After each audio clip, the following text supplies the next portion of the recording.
veces la realidad, o casi siempre la realidad, supera cualquier ficción. Es un lema de este programa. Bram Stoker, un humilde escritor, dicen sus biógrafos que acabó sus días de una forma un tanto misteriosa. Había escrito un libro que le dio fama, dinero, lo que nunca esperó del oficio de escribir. Era la historia transformada de un príncipe de Valaquia del siglo XV, el conde Vlad Draculea, lo que es lo mismo, Endacio, el hijo del diablo, Bram Strigoyu. Strigoyu significa en rumano vampiro, el no muerto. Al viejo y desdichado Bram Stoker, el mito, de realidad, quién sabe, había terminado por devorarle. Cuentan todavía hoy en la vieja Rumanía que en 1456 pasó el cometa Halley, el célebre cometa Halley. Decían las viejas crónicas que era tan largo como la mitad del cielo y con dos colas, una que señalaba al este y la otra al oeste, esta última de color dorado y con aspecto de llama ondulante. El fenómeno, como es lógico, fue tomado como mal presagio, como símbolo de peste, de invasiones, y nadie se equivocaba. En 1456 llegaba al trono Vlad II Draculea, el conde Drácula.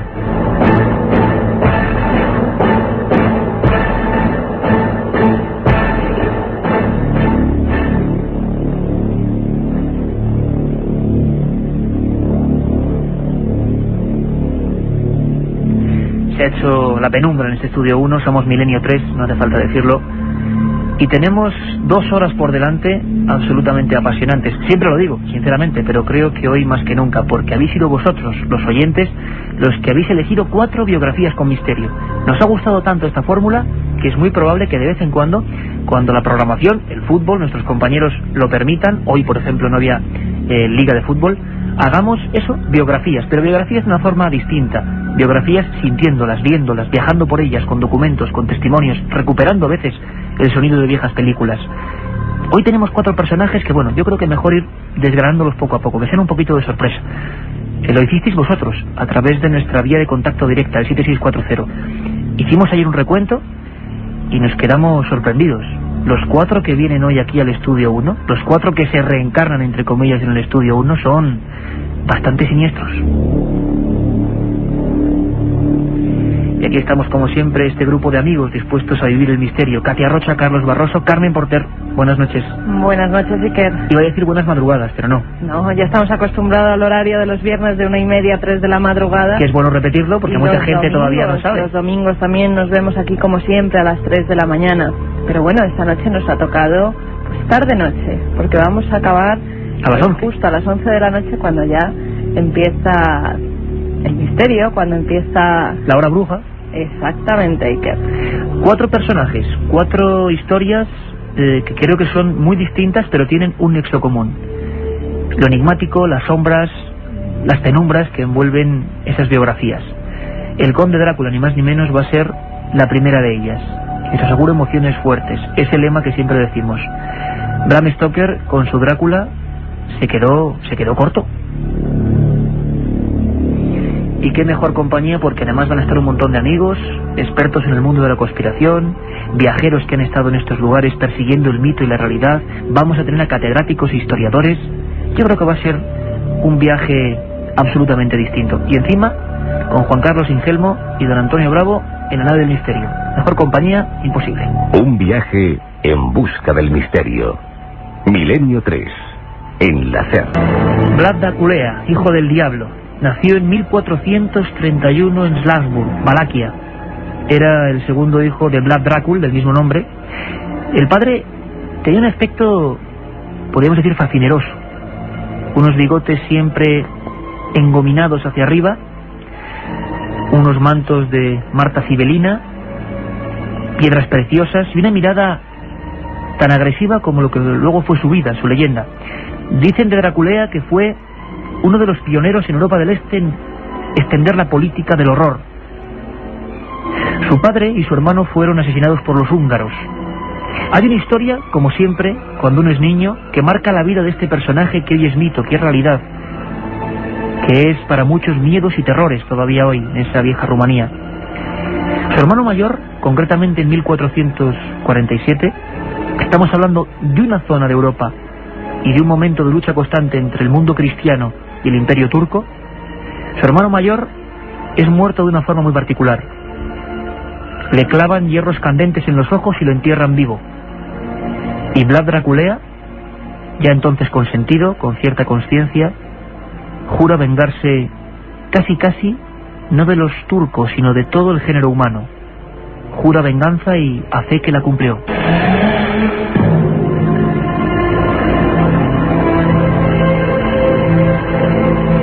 Llegó al poder y lo abandonó varias veces. Fue secuestrado, encarcelado, le mandaron sicarios y asesinos y nunca pudieron acabar con él. Era una especie de Rasputín, otro de esos personajes que seguro que viene algún día por aquí. Parecía inmortal. ¿De dónde viene su fama? ¿Por qué se relaciona Drácula con el chupasangres que nos contaba Bram Stoker? Vamos a descubrirlo hoy. Vamos a descubrirlo además, como siempre, con vuestra ayuda. Tenemos esa vía de contacto, Carmen, y decir que a partir de ya pueden empezar a hacer preguntas sobre este y los próximos personajes. Vamos a decir el siguiente nada más. Después de Drácula nos va a visitar otro ilustre, otro enigma, Jack el Destripador. Tenemos esa vía de contacto que repetimos porque no es nuestra audiencia habitual hoy, Carmen, este sábado de 9 a 11, cuéntanos. Pues sí, para mandarnos sus preguntas, sus cuestiones sobre los personajes que vamos a tratar, tienen que coger su teléfono móvil y marcar el 7640, palabra clave milenio, espacio y el texto que los oyentes quieran. 7640, palabra clave milenio, espacio y el texto que los oyentes quieran. Preguntas sobre estos personajes, sobre otros que tenéis que seguir proponiendo, cuáles merecen la pena realmente para dedicarles programas especiales, y además, por supuesto, preguntas a los invitados que van a ir pasando durante estas 2 horas por el estudio 1 de la cadena SER. Tenemos 3 amigos importantes, 3 libros importantes y, por supuesto, como siempre, al final, tanto Katia Rocha como Carmen Porter darán los ganadores de 3 obras, creo que esenciales para comprender este tipo de personajes. Una de ellas, Editorial Planeta, César Vidal, Nuevos enigmas históricos al descubierto. César Vidal, que estará dentro de unos minutos con nosotros. Cómo no, un buen amigo, un compañero de este programa, Santiago Camacho, el rey de la conspiración, el que cada madrugada de domingo extrae tantos temas que no nos contaron bien. 20 grandes conspiraciones de la historia, un libro que además está arrasando en España y en Argentina, editorial La Esfera de los Libros. Y también además, por si era poco, al final del programa, en la última recta, hablaremos del enigma nazi, con José Lesta, el secreto esotérico del Tercer Reich. Y creo que ya vais imaginando cuáles van a ser los personajes. Enigma nazi, 20 grandes conspiraciones de la historia y nuevos enigmas históricos al descubierto. A partir de ya, por supuesto, al final del programa el sorteo y estos 3 libros, porque aquí siempre fomentamos la lectura, la investigación y, cómo no, la búsqueda. Un viaje en busca del misterio. Milenio 3, en la SER.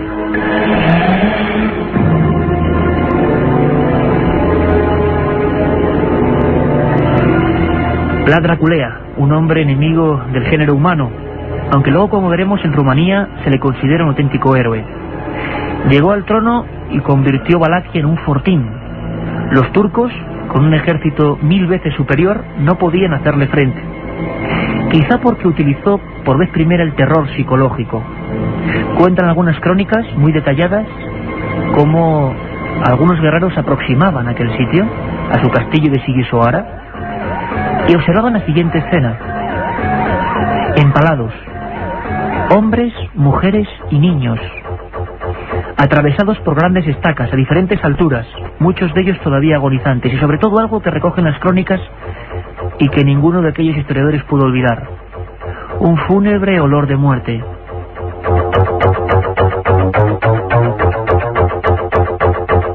Vlad Draculea, hijo de la Orden del Dragón. Su padre era uno de los patriarcas de la Orden del Dragón. Dicen que una orden ultracatólica, ultrarreligiosa, que intentaba hacer frente, enarbolando el cristianismo, al enemigo del Islam en aquella época, a los turcos. Lo cierto es que con el tiempo solo nos queda de él un retrato que se guarda muy cerca de Innsbruck, en Austria. Según parece, Vlad Draculea, en su enajenación, en su esquizofrenia, nunca lo sabremos bien, se convirtió en el empalador. Fue su método habitual y su particular tortura. De ahí le viene el sobrenombre con el que ha llegado hasta nuestros días: Vlad Tepes.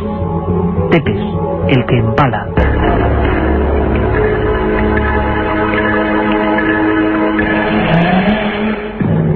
Fue uno de los primeros asesinos mediáticos de la historia. Y lo fue porque la imprenta, que nacía en aquella época, la imprenta de Nuremberg, emitía los primeros papeles, los primeros legajos, donde aparecía su efigie. Y estoy seguro que ahora mismo, si hacemos todos un esfuerzo, intentamos visualizar, vamos a ver ahora mismo, estemos donde estemos, una imagen. Es una imagen en blanco y negro. Es uno de los grabados más viejos de la historia a nivel de imprenta. Aparece un conde, ese lacio bigote hacia arriba. Está desayunando. Hay unos cuencos en su mesa y un invitado que se espanta de la escena. Alrededor de él, cientos de personas abiertas en canal, ensartados en estacas. De fondo, los Cárpatos. Una imagen que le dio fama. Así empezó, digámoslo así, el horror mediático de Vlad Tepes. En apenas 2 o 3 años, haciendo estas acciones, nadie osaba meterse en sus territorios. Incluso pedía derechos de paso. Se convirtió, como decían en la época, en un auténtico demonio humano.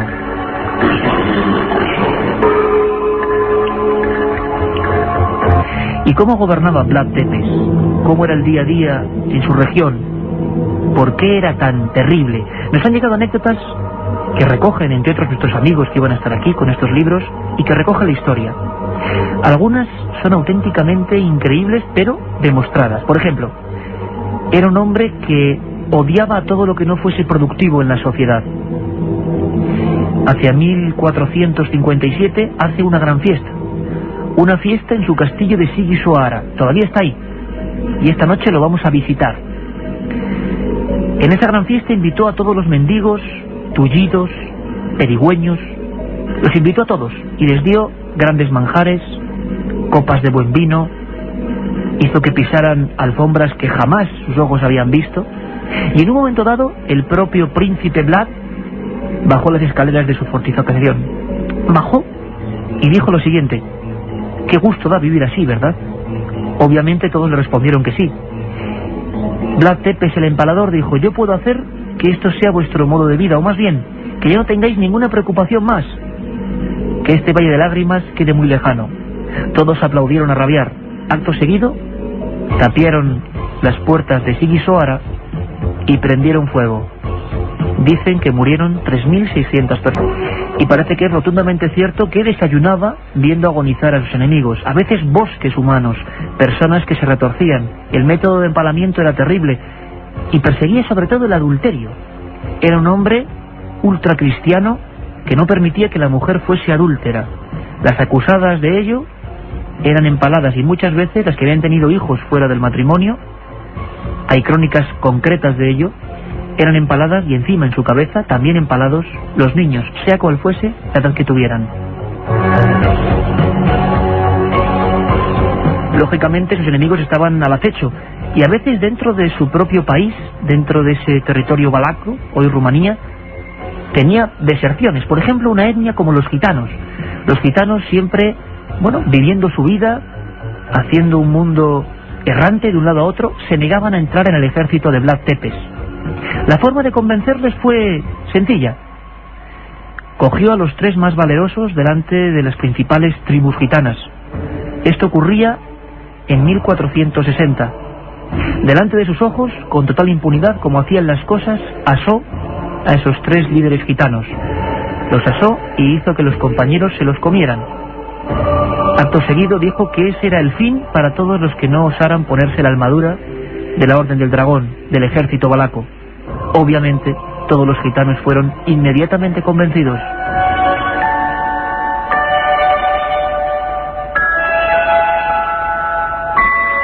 Su reinado del terror duró 7 largos años, y dicen los números y los datos y las cifras que 100.000 muertos después de aquella llegada del cometa Halley. Impuso, como decíamos, una política del miedo, instauró nuevas torturas, y creía que los ladrones y los comerciantes que engañaban eran su principal enemigo. Lo de cortar las manos, la ley del talión, le quedaba corto. Directamente los empalaba si en las cuentas fallaba una sola moneda. Eso es lo que dice la historia. Incluso, de ahí viene quizá la fama de vampiro, la fama de querer ser inmortal. Tenía un gran trance, tenía un gran tormento con la vida después de la vida. Como era profundamente cristiano, le atormentaba que iba a ser de él cuando lo enterrasen. Lo cierto es que parece ser que intentó, con viejas creencias, absorber sangre de sus enemigos para traspasar el poder. ¿Cómo lo hacía? Cuando capturaba a algún general, a algún importante personaje de la contra, lo empalaba y la sangre que iba cayendo se la recogían en cazos y le iba ingiriendo como un líquido de fuerza, como un elixir que, dándole la razón, le hacía casi invencible.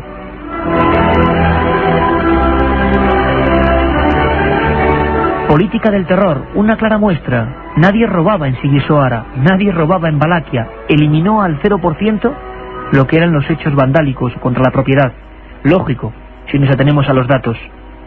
En 1463 tuvo la osadía, imaginémoslo, atravesando las plazas viejas de esa región, con su capa de Marta Cibelina, como decíamos, con sus sombreros, de poner una copa de oro en mitad de la plaza. Esa copa se mantuvo 3 años. La gente podía beber de ella, pero hay quien osara robarla.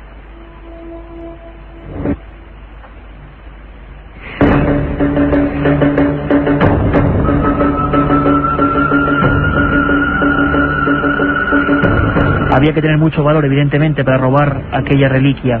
Nos hemos quedado con todo tipo de datos y hemos preguntado a amigos que han estado allí. Amigos como el escritor Fernando Martínez Laínez, autor de Tras los pasos de Drácula. Sus investigaciones iban encaminadas a descubrir por qué, por ejemplo, Ceausescu consideró héroe nacional a Drácula y por qué muchos rumanos, a pesar de ese talante cruento que nos dice la historia, consideran a Drácula un auténtico ídolo.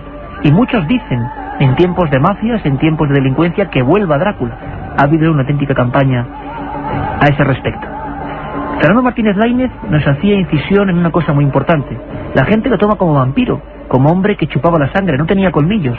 Ese fue el mito literario.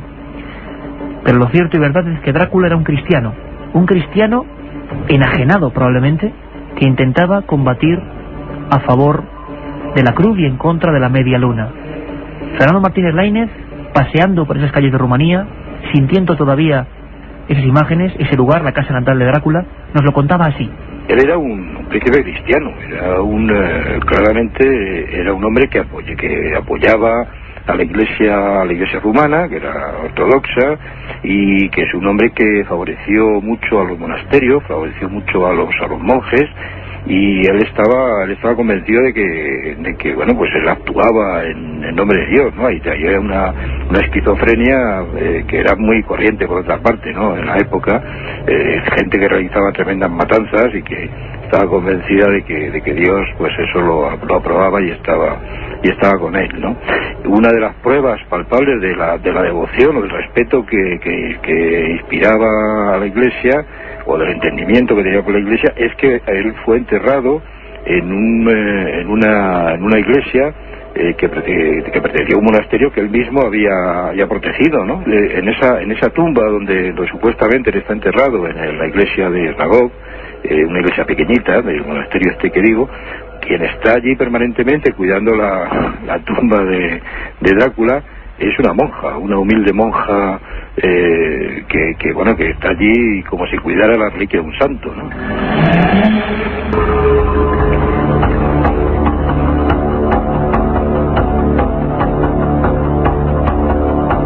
Una tumba en Sigisoara.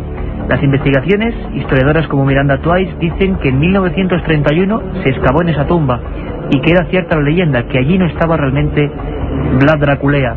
También existe la misma leyenda o realidad, no lo sabemos, sobre su propio padre. Nunca se encontró su cuerpo. Una traición de su propio ejército y una acción rápida de los turcos hizo que cortaran la cabeza a Drácula.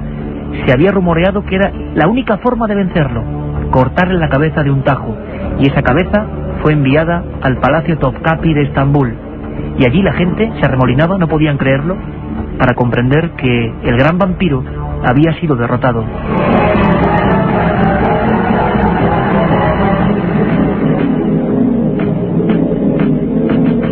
Sin embargo, ¿está Drácula enterrado ahí? ¿Lo estuvo su padre en otra fortificación? ¿O realmente el no hallazgo de ninguna prueba al respecto es lo que generó la leyenda del vampiro, en lo que se basó Bram Stoker para luego generar un hombre inmortal? un hombre tirano e inmortal. Lo cierto y verdad es que a día de hoy, ¿qué ha sido de él? ¿Cómo vive el pueblo rumano el mito? ¿Qué piensan los rumanos de hoy de ese héroe o villano, Vlad Draculea, el hijo del diablo, Vlad Tepes? Nos lo cuenta Fernando Martínez Lainez, y la verdad es que es muy curioso. ¿Qué piensa hoy el pueblo rumano? Lo que es curioso, claro, es que esta especie de pervivencia del mito todavía se palpa a escala popular, digamos, ¿no? Incluso, por ejemplo, a los niños de las escuelas pues se les lleva a visitar el castillo de la Torre de Drácula en Tigoviste y el castillo de Drácula en Sixoara, y entonces todo esto pues va creando va alimentando, digamos, la leyenda heroica entre los rumanos. Y sobre todo es curioso, claro, hay una especie de sensación popular de que Drácula era muy cruel, pero también era muy justiciero, y todo eso ha ido creando un pozo de recuerdos así colectivos que lo identifican con la justicia, o sea, y que a pesar de la crueldad, pues creen que esa crueldad, de cierto modo, pues les libró de otros males, ¿no?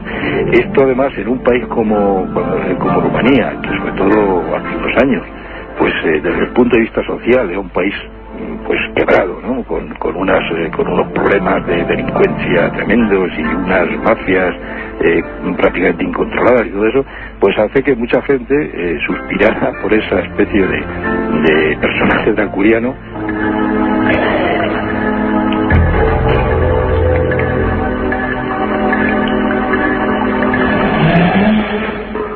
Parece que algunos quieren que vuelva Vlad Tepes. La verdad es que ese Estrigoyu, no muerto, o vampiro que gritaba Bram Stoker no es único. Él acabó devorado por el personaje, por el mito. Pero también los que le han interpretado en el cine, muchos de ellos, los más grandes, acabaron igual. El húngaro Bela Lugosi, al que todos tenemos en mente, acabó creyéndose el conde Drácula. Encargó un ataúd y encargaba a su propia criada que le llevase telarañas frescas. Completamente enajenado, quizá al igual que Vlad Tepes. Bram Stoker, Bela Lugosi y muchos más fueron eliminados por la propia sombra muy larga del vampiro.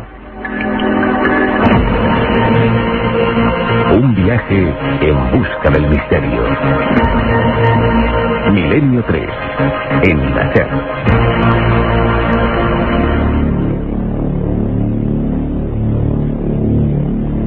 Son la 1:30, este es un programa especial de Milenio 3 con los personajes que vosotros habéis solicitado, Carmen, al 7640, incluso ya han llegado algunas preguntas, muchas sobre Drácula. La hora a las 9:30, Iker, que te has equivocado, la 1:30 es cuando hacemos de madrugada los viernes. Yo ya estaba pensando en Drácula. Además, nuevos amigos que nos escuchan hoy y nos preguntan nuestro horario. Nuestro horario es los viernes de 1:30 a 3 y como siempre también los domingos de 3 a 4 de la mañana. Están llegando muchas preguntas a este 7640, entre ellas una de Ana de Madrid que dice que Bathory era una gran consumidora de sangre humana para ser siempre joven y bella, que si tiene alguna conexión familiar con Vlad Tepes. Elizabeth Bathory, la condesa sangrienta, la Drácula femenina, bueno, pues la apuntamos para un próximo programa porque su vida fue increíble. Pero no tenía nada que ver con Drácula, con Vlad Tepes. No, vínculos personales no, era la misma zona, era Hungría, pero es que mató, si no recuerdo mal, a 650 doncellas. Más o menos al final, dentro de unos 20 minutos, vendrá aquí Katia con un montón más de preguntas.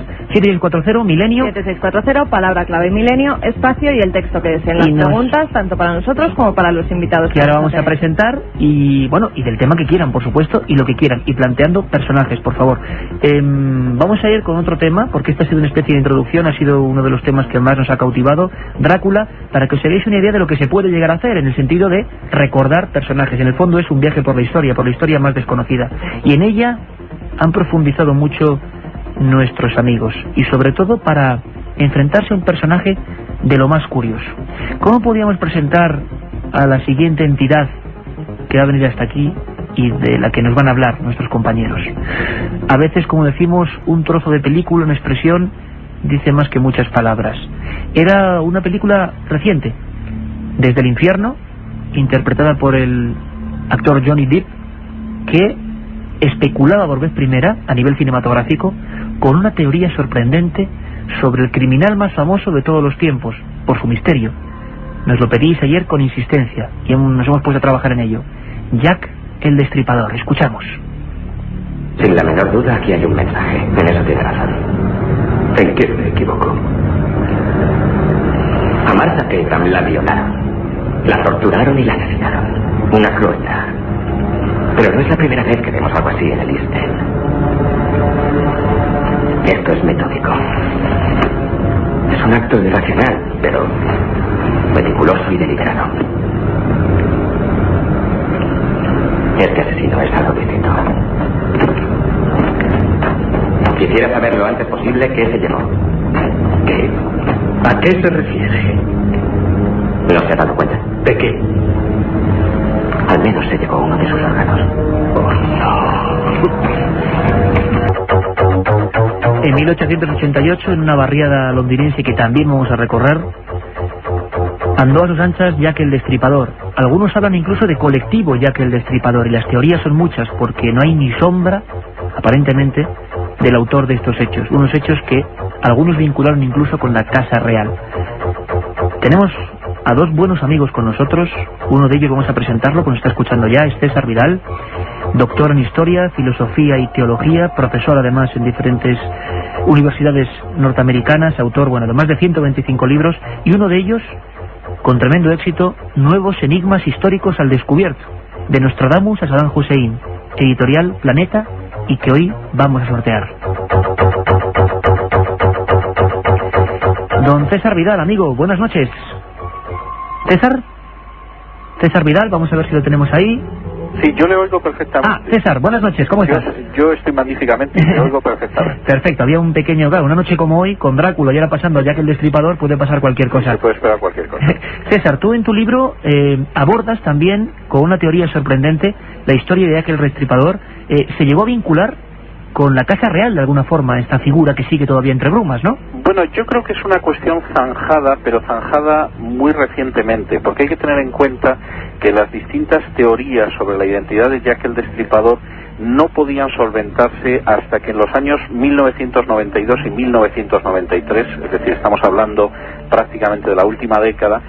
Finalmente, gracias a la ley de secretos oficiales, se pudieron desclasificar documentos que estaban en los archivos de Scotland Yard y que hacían referencia precisamente a Jack el Destripador. Es decir, hasta entonces había habido muchas teorías. Había quien decía que era un médico, eso sí, norteamericano y no británico. Sí, había como mucho interés, y luego además lo escucharemos en otro corte, por decir o hacer creer que no era un ciudadano británico este hombre, ¿no? Efectivamente, e incluso pues en algún momento se hablaba de que podía ser un psycho killer, es decir, un asesino con perversiones sexuales, etcétera, etcétera. Bueno, hoy en día lo que sí sabemos es, primero, que en primer lugar Jack el Destripador era un colectivo, es decir, no era solo un asesino, sino que de hecho era un grupo de 5 personas que actuaron asesinando a distintas mujeres relacionadas con la prostitución. Segundo, sabemos las causas de esos crímenes, que no eran causas relacionadas con la mentalidad típica de un psycho killer, sino efectivamente con un escándalo dentro de la familia real que se ha podido documentar. De hecho, el duque de Clarence, que era el segundo dentro de la línea de sucesión de la reina Victoria, era su nieto, Alberto Víctor, había contraído matrimonio con una católica que se llamaba Annie Elizabeth. Esto planteaba un problema a la Casa Real fundamentalmente porque, como todo el mundo sabe, el rey de Inglaterra al mismo tiempo es el cabeza de la Iglesia anglicana y por lo tanto no se puede casar con una persona que no sea de confesión protestante. Inicialmente, para acabar con este escándalo, la reina Victoria encomendó a Lord Salisbury, que era el primer ministro, que de alguna manera colocara fuera de circulación a esta pobre mujer que se llamaba Annie Elizabeth y que fue a parar a un manicomio. El duque de Clarence moriría en el 92 en extrañas circunstancias y la pobre Annie Elizabeth, pues de hecho, fue declarada loca y fue pasando de manicomio en manicomio hasta que falleció en 1920. Posiblemente todo hubiera quedado ahí y Jack el Destripador no hubiera hecho acto de presencia, de no ser porque había una niña que había nacido de esta unión, que había sido salvada por una amiga de Annie Elizabeth que se llamaba Mary Kelly. Si Mary Kelly hubiera guardado a la niña y hubiera guardado también silencio, no hubiera sucedido nada. Pero Mary Kelly se encontró en una mala situación de fortuna, tuvo que empezar a ejercer la prostitución para sobrevivir y en un momento determinado decidió chantajear a la familia real británica. Se decidió hacer uso de esa información privilegiada, ¿no? Exactamente, es decir, iba a sacar a la luz la información, y es que un miembro de la Casa Real, que era heredero directo de la reina Victoria, se había casado con una católica y además existía una niña.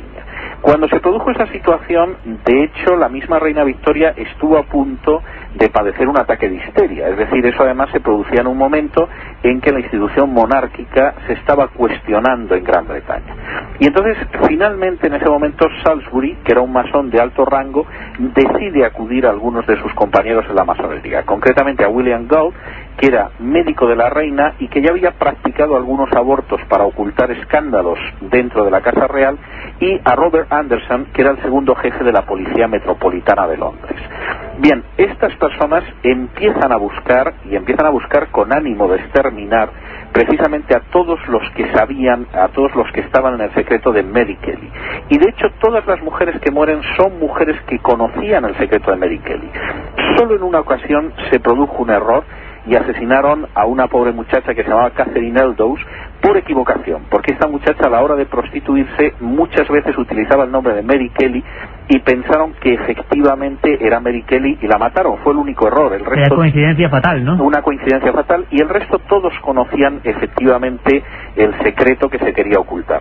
Las muertes, de hecho, seguían un ritual que de alguna manera pues encarnaba lo que era el ritual masónico. Por ejemplo, siempre incluían un degollamiento que aparece en el juramento del aprendiz de la masonería y el destripamiento que se produce en la iniciación en el grado de maestro. Es decir, son unas amenazas que se producen en el curso de la iniciación en distintos grados de la masonería para aquel que revele secretos, con lo cual de alguna manera el mensaje quedaba evidente. Ahí había gente que estaba revelando secretos.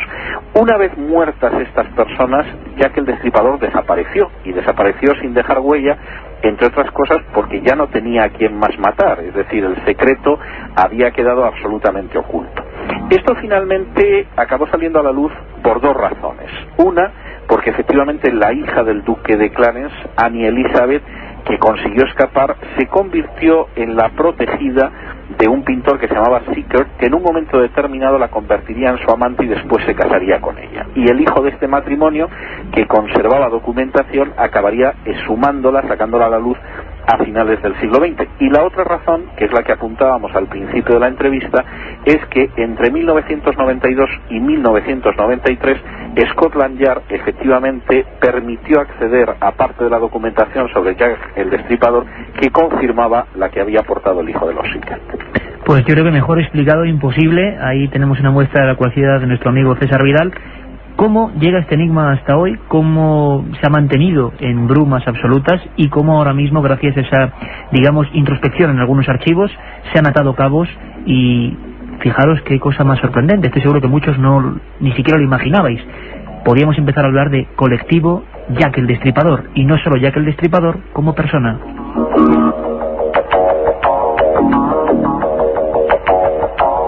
César, quizá ¿por qué este asesino podemos considerarlo el más importante de la historia? Porque su crimen hoy en día, 5 personas muertas, queda casi en mantillas comparado con otros de los tiempos modernos. ¿Por qué generó tal cantidad de inquietudes, tal cantidad de reportajes, de libros dedicados al tema? ¿Por qué en definitiva fue un crimen, utilizando la palabra de moda, tan mediático? Hombre, yo creo que una de las razones es precisamente eso, que era mediático. Es decir, los asesinos anteriores, pues desde Bruto y Casio, que mataron por ejemplo a Julio César, o algunos personajes de este tipo, pues lógicamente no tuvieron esa repercusión mediática. En el caso de Jack el Destripador sí se produce ese elemento de popularización, de miedo en algunas zonas, de especulaciones dentro de los medios de comunicación que luego van a ser comunes en otros asesinos en serie mucho peores. Pensemos el caso del estrangulador de Boston, del carnicero de Milwaukee, etcétera, etcétera. Podríamos mencionar lamentablemente muchos, ¿no? Pero yo creo que la razón fundamental es esa, la idea de que ataca a un colectivo concreto, de que no existe una posibilidad de alguna manera de pararle los pies en la manera en que está matando a personas de ese colectivo, y sobre todo que además los medios de comunicación empiezan a darle una tremenda publicidad, porque los medios de comunicación son los primeros intoxicados. Es decir, empiezan a recibir cartas presuntamente de Jack el Destripador, empiezan a hacer especulaciones, lógicamente se dejan llevar por algunas de las opiniones que hay en ese momento y facilitan enormemente que Jack el Destripador Incorporated, que casi es como podríamos llamarlo, se pueda ocultar detrás de esas columnas de humo. Don César Vidal, compañero, nuevos enigmas históricos al descubierto de Nostradamus a Saddam Hussein, Editorial Planeta. Uno tan solo de esos enigmas es quién fue Jack el Destripador. Vamos a seguir preguntándonoslo y vamos a seguir indagando, pero desde luego te mandamos un fuerte abrazo y sobre todo por la claridad y la precisión en que todos estemos pensando ya en una cosa todavía más misteriosa: un grupo de personas que mataban en busca de sellar las bocas, en busca de que se siguiese manteniendo un secreto. Muchas gracias, César. Un abrazo muy fuerte. Milenio 3, con Iker Jiménez, en la cadena SER.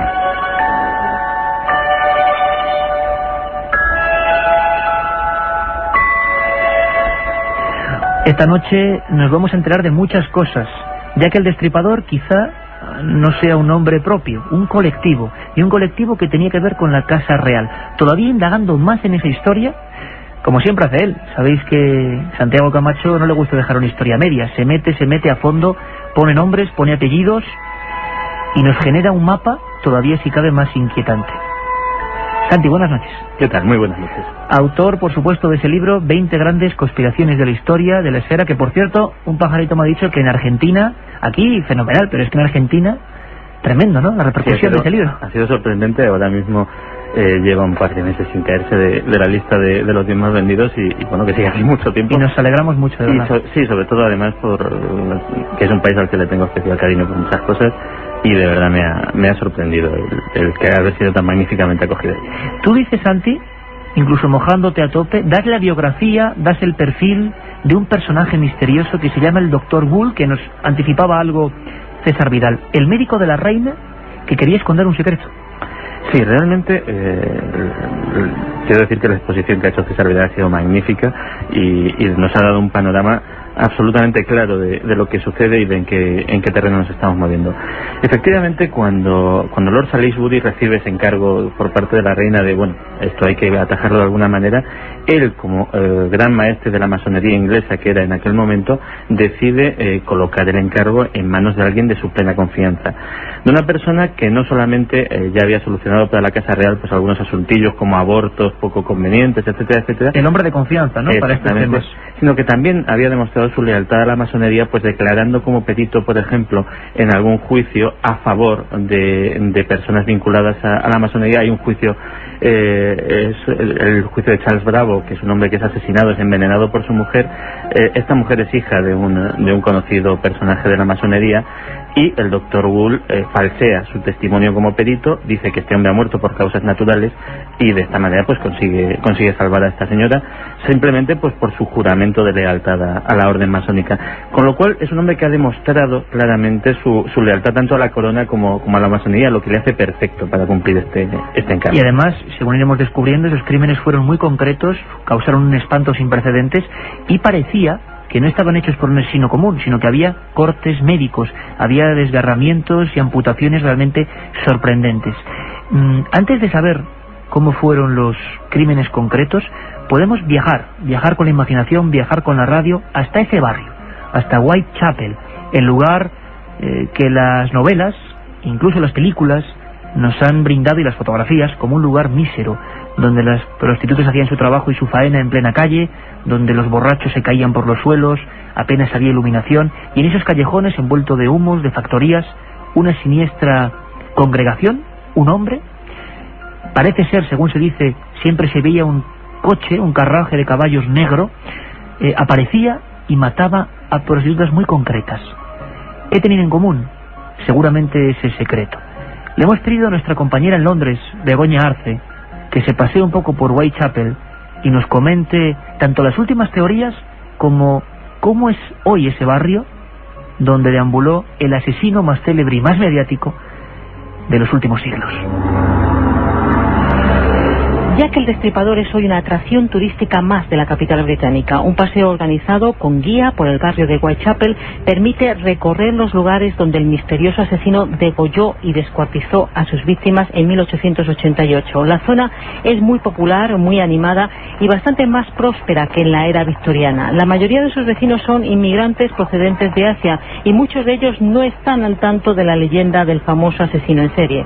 El caso conmocionó a los británicos de la época, pero el récord de Jack, el asesinato de 5 prostitutas, no resulta hoy especialmente impresionante.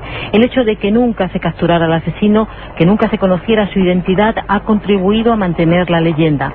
En la lista de sospechosos hay, entre otros muchos, un miembro de la familia real británica, el médico de la reina Victoria, un abogado, un empresario de Liverpool y un pintor. En su último libro, la escritora Patricia Cornwell, especialista en novelas de misterio, después de hacer comparaciones de ADN, afirmó que el asesino de Whitechapel fue el pintor Walter Richard Sittker. El artista conoció muy de cerca el caso y plasmó con sus pinceles los macabros descuartizamientos del destripador. La otra realidad. Milenio 3. En la cadena SER.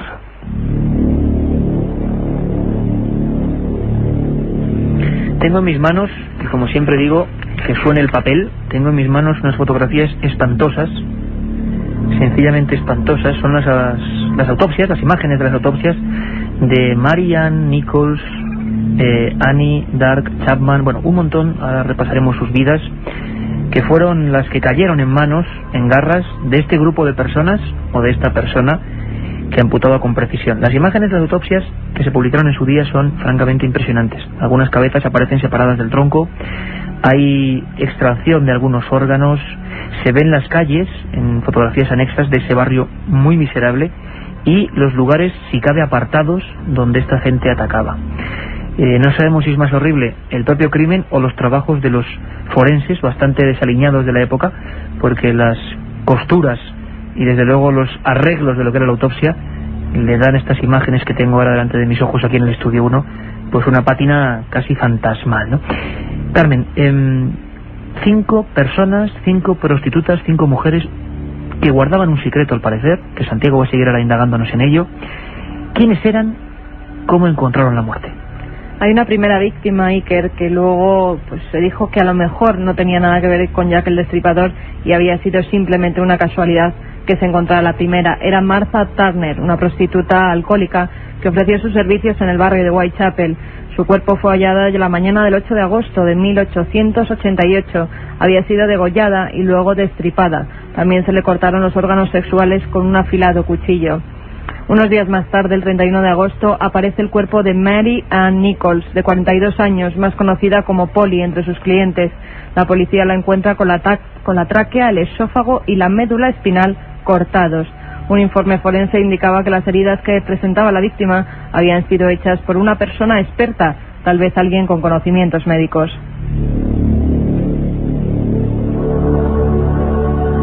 El 7 de septiembre, la policía descubre en el número 29 de la calle Hatbury el cadáver de otra mujer, Annie Chapman, de 47 años. Presentaba las mismas heridas que sus compañeras. Fue en ese momento cuando el pánico se apoderó de los visitantes y habitantes del barrio Whitechapel. Es curioso porque nadie hasta el momento había podido dar una descripción de ese asesino, pero 20 días más tarde el propio criminal se dio a conocer mediante un comunicado que envía una agencia de prensa londinense en el que firmaba con el apodo de Jack the Ripper. El texto decía: odio a las prostitutas y seguiré destripándolas hasta que me canse. Iker cumplió la promesa. El 29 de octubre asesina a Elizabeth Stride y a Catherine Edowitz. Pocos días más tarde, Josh Luke, jefe de vigilancia de Whitechapel, recibía un paquete que contenía parte de un riñón de una de sus víctimas y una nota en la que aseguraba que la otra mitad se la había comido frita, como siempre la firma Jack the Ripper.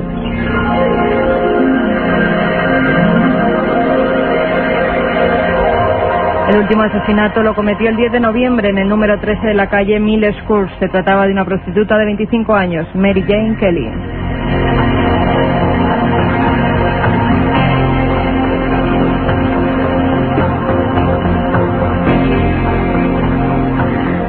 Fijaos, sin embargo, Cuán larga es la sombra, igual que Drácula de Jack el Destripador, que Begoña Arce, los últimos documentos y teorías de Patricia Cornwell con ADN, dice que no era el Dr. Wool, que era ese pintor, Sickert. Es decir, a día de hoy creo que probado no hay nada, absolutamente nada, y es lo que hace que esta figura misteriosa sea, pues eso, la más enigmática de los últimos años.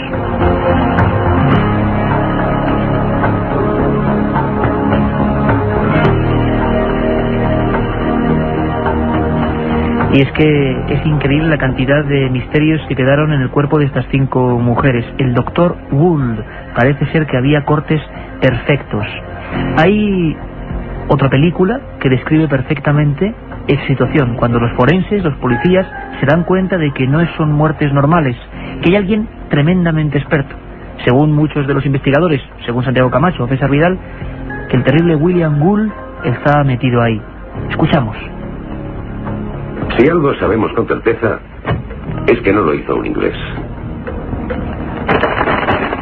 Tal vez es un indio, un piel roja. Llegó hasta Whitechapel y se abandonó a sus inclinaciones naturales. Con el debido respeto, señor, creo que quien lo hizo al menos tiene conocimientos básicos de disección. O bien es un hombre culto, un médico, por ejemplo. Un hombre culto es ridículo. Ningún hombre culto haría tal cosa. Seguro que fue un tendero o un carnicero. Milenio 3, con Iker Jiménez, en la cadena SER.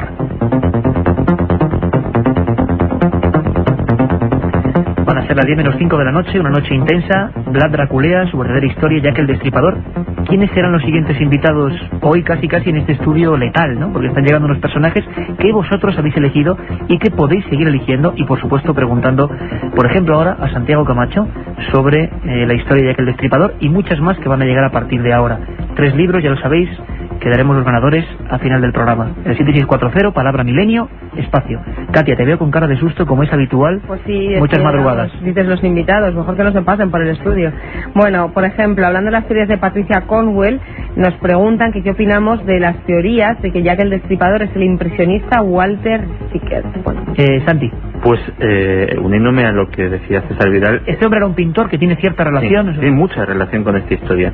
De hecho, es el que hace de Cicerone al príncipe Albert Víctor por los barrios más bajos de Londres, el que le presenta a esta chica católica con la que acaba casándose, es testigo de esta boda secreta y es el que acaba casándose con la hija del fruto de este matrimonio. A la madre, para la gente igual no se la madre la vuelven loca prácticamente y la encierran en psiquiátricos, ¿no? Y desaparece de esta forma toda la familia. Se le practica una lobotomía para asegurar de una manera brutal su silencio para siempre. Y bueno, pues lógicamente sí que tiene muchísima relación. Si participó en ese colectivo Jack el Destripador o no, no lo sé. Lo que sí podemos afirmar es que el estar tan unido a toda esta historia desde luego le da boletos más que suficientes como para acabar implicado y que Patricia Cornwell pues se haya empeñado en que realmente es él el responsable directo de estos crímenes. Una de las sospechosas. Incluso Iker dice de Patricia Cornwell que hay noticia de última hora además que tiene varias pinturas de Sickert en las que se muestra y se puede comparar con las autopsias perfectamente la muestra de cómo murieron degolladas, la agonía de sus caras, y hay varias pinturas que según Patricia, según su teoría, demuestran que él fue el asesino de verdad y que por eso luego más tarde las pintó. Interesante. Bueno, Rubén y Beatriz de Córdoba nos preguntan que qué relación puede tener Drácula con el ataúd maldito que atravesó España dejando un rastro de muerte. Bueno, es una historia preciosa, muy interesante, Katia, que dará por supuesto para otro programa. Es una historia increíble, que además Santi seguro que también conoce muy bien, de un ataúd que, si no recuerdo mal, entró por Cartagena y acabó en Santillana del Mar, y que a su paso es una historia de los años 20 en España increíble. Tendremos aquí a Sebastián Darbó, que es el que la siguió paso a paso, y a Miguel Aracil. Y es increíble porque en diferentes estaciones, en diferentes casas de hospedaje, ese ataúd iba casi sin rumbo, con una dirección, con otra, y acabó creando sobre todo peste. Y es que a los vampiros, y sobre todo la novela de Bram Stoker, Drácula, películas como Nosferatu, han hecho creer que el vampiro no solo chupa la sangre, sino que, por ejemplo, domina algunos animales como las ratas y podía crear pestes a voluntad, ¿no? Va un poco en esa historia. Hablaremos del ataúd maldito y la gente me sigue dejando alucinado, pues el nivel que tiene, ¿no?, de conocimiento. Es impresionante. Por ejemplo, otros se adelantan. En nazismo, me gustaría saber cómo pudo un país dejarse engañar por un loco. Sabe Dios los secretos que ahí hay. ¿Será cierto que se suicidó? Pues yo creo que están ya adelantando. Como hemos dicho que vamos a hablar con José Leste y con el enigma nazi, yo creo que mucha gente está pensando que el esoterismo nazi, que por ejemplo, bueno, ya desde luego vamos a desvelarlo, 7640, otro de los personajes en la siguiente hora va a ser Hitler. Y fijaos qué preguntas. ¿Persiguió Hitler el Santo Grial? ¿Hizo, por ejemplo, varias expediciones a Canarias, a otros puntos, en busca de esa reliquia o del Arca de la Alianza? ¿Es cierto que Adolf Hitler, aparte de estar casi enloquecido con historias de la antigua Germania a nivel de leyendas, perseguía la lanza con la que mataron, o supuestamente hirieron a Jesús de Nazaret, la lanza de Longinos? Bueno, todas esas preguntas, todo lo que os inquiete es un tema que nos habéis preguntado muchísimo sobre el esoterismo y Hitler, para la segunda parte y el 7640. También nos preguntan sobre las hazañas de Rasputín. Hay otros oyentes, por ejemplo como Arucas, que nos ofrece hasta su casa de Las Palmas por si queremos ir allí a investigar. En fin, que los oyentes pues se muestran muy cariñosos y muy agradecidos con nosotros y pues de verdad que lo agradecemos. Tienen que mandar sus mensajes. Sí, un oyente también nos pedía la fecha de la muerte de Vlad Tepes, la verdadera fecha, cierto. Y es 1477. Se cree que en esa fecha es cuando murió. Se cree, porque si uno va a los documentos históricos, Carmen, como siempre, como nos ha pasado ahora mismo, parece ser que está claro que es el Dr. Gould, parece que está claro que es un colectivo y de repente aparece un pintor. Es decir, nada está claro y tenemos la máxima esa socrática de que, vamos, no sabemos casi nada. Lo cierto y verdad es que Drácula se le amputó, dicen, la cabeza, pero las investigaciones también afirman que dentro de lo que era el nicho, que dentro de lo que era la tumba no hay absolutamente nada, igual que ocurrió con su padre. Bueno, Drácula, seguimos con Jack el Destripador, Hitler y muchas más cosas. Hay muchos oyentes desde los mensajes que nos preguntan cómo se pueden conseguir los programas y escucharlos, porque se lo han perdido ayer o cualquier otro día. En la web www.ikerjimenez.com, allí se pueden descargar los programas. Si tardan un poquito, pues tengan paciencia, porque es que a veces se colapsa. Pero en ikerjimenez.com, con permiso de la cadena SER, por supuesto, para tener esos programas. Nos queda, yo creo que una hora intensa. Va a haber otro personaje sorpresa, otro que casi es el líder, el que más habéis preguntado, y es curioso ver cómo a través de ese medio, de 7640, palabra, milenio y espacio, vosotros configuráis el programa. Biografías con misterio. Queremos hacer muchas más, y hacer posible de personajes no tan siniestros. En vuestras manos y en vuestros mensajes queda. Volvemos, os dejamos con los servicios informativos de la cadena SER, y estamos en apenas 5 minutos.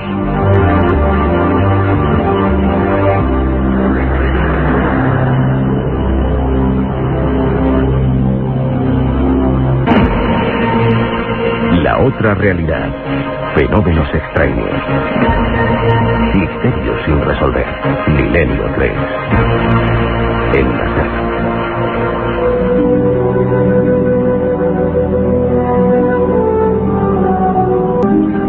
Katia Rocha, Carlos Barroso, Carmen Porter, vuestro amigo Iker Jiménez y por supuesto Juan Carlos Ingelmo y Antonio Bravo en la nave del misterio. Parece que cada uno a su forma nos lo ha contado excelentemente. Se ponen de acuerdo en torno a quién está detrás de la máscara del asesino en serie, ese término tristemente tan célebre ahora mismo, más importante de la historia. Hoy ese barrio de Whitechapel ha cambiado la cara, pero el alma no. En el alma siguen estando esas muertes incomprensibles. Tengo aquí, como decíamos antes, las fotos de algunas autopsias y tienen el dramatismo de esas fotos de autopsia, que tienen todas, ¿no? Y sobre todo cuanto más antiguas y más rudimentarias eran las técnicas. Santiago Camacho, nuestro compañero y amigo, como sabéis, todos los domingos de madrugada, ese programa, lo advertimos, nuestro horario siempre es viernes de 1:30 después del larguero a 3, viernes 1:30 a 3, domingos de 3 a 4 y, por ejemplo, de vez en cuando, especiales como este.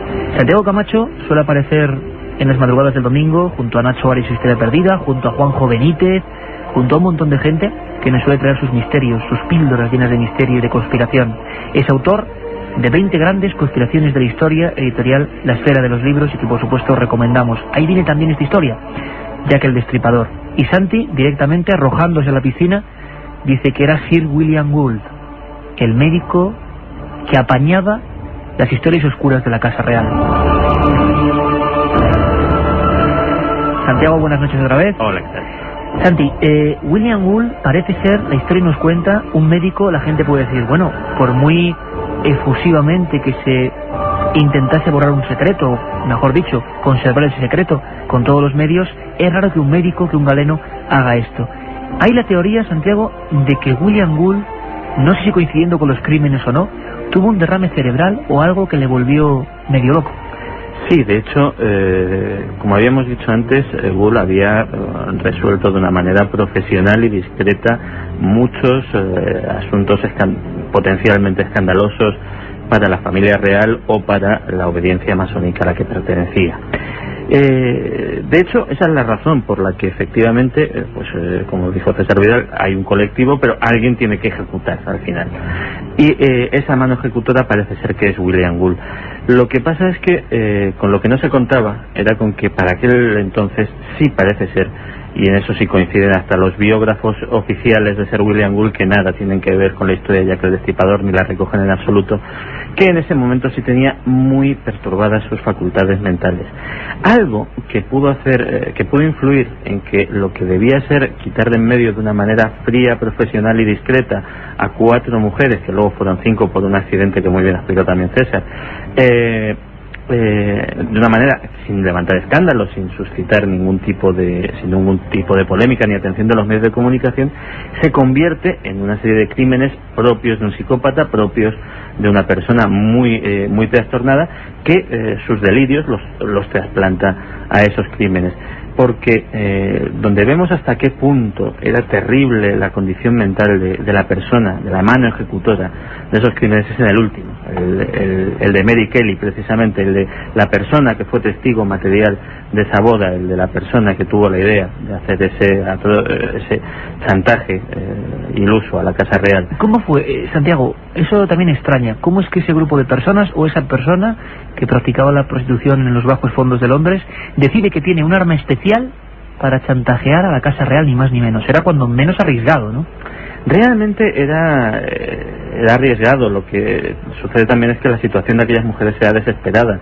Había bandas de proxenetas que cobraban su tarifa o en dinero o en sangre. Había una pobreza de tal calibre que, por ejemplo, hacía que hubiera hoteles, por llamarlos de alguna manera, donde las mujeres dormían en bancos, atadas a bancos de madera durante toda la noche, y que, bueno... para no ocupar espacio. Para no ocupar espacio, y que por eso se les cobraba una determinada cantidad de dinero. Realmente la perspectiva de la muerte o de salir de ese infierno en vida, pues yo creo que merecía la pena el riesgo para aquellas mujeres.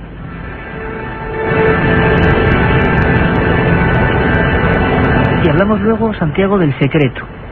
La gente nos están preguntando ahora mismo, nuestros amigos del 7640, por qué tanto tiempo de secreto. ¿Cómo es posible que, si ahora parece tan evidente, un grupo de personas o una persona, aunque no nos ponemos de acuerdo, la masonería de fondo, simbología de aquellos que tienen un secreto y que han sido chivatos de alguna forma y hay que ajusticiarlos, cómo es posible que durante más de un siglo, nos decía César Vidal que se abrían los archivos en el año 92, los hechos ocurrieron en 1888, el 888, más de 100 años? ¿Por qué? ¿Por qué tanto secreto? Pues el Acta de Secretos Oficiales británica, que es una ley muy curiosa, una herencia de la época victoriana, establece que las leyes, que los secretos oficiales tienen 3 categorías.